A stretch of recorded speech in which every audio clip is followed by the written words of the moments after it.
एखाद्याला जर आर्थिक अडचणी असतील तर ते त्याच्या हातावर दिसतं का? खूप क्लिअर दिसतं. बर. त्याची जर भाग्यरेषा खराब असेल तर त्या व्यक्तीला आर्थिक अडचणी येतातच येतात.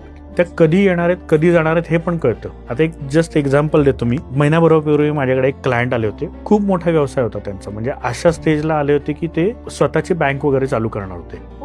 पण मला हातावरती वेगळंच दिसत होतं. मी त्यांना विचारलं की ह्या वर्षी काय झालं. म्हणून हो, मी बँकरप्ट झालो होतो आणि 5 वर्ष मी जेलमध्ये होतो. अरे बापरे. आणि 103 करोडचं लोन त्यांच्यावरती होतं. त्या लोनमुळे ते जेलमध्ये गेले होते.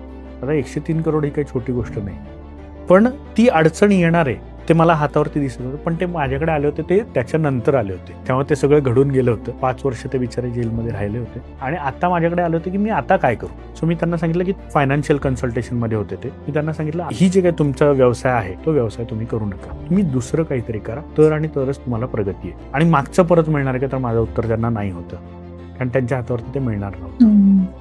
उपाय मी देतो का? हो, उपाय मी देतो. पण ते उपाय कशासाठी असतात, तर तुमची मानसिकता त्या गोष्टीसाठी तयार व्हावी म्हणून असतात. त्याच्यातनं त्या माणसाला उभारी मिळते. जे काय आधीचे त्रास असतात ते त्रास जात नाही, पण ते त्रास सहन करण्याची ताकद वाढते. आणि कुठलाही हा त्रास एकदा तुम्ही ऍक्सेप्ट केला की तो त्रास निघून जातो. बाकी याच्यात मी काही जादूगर नाहीये.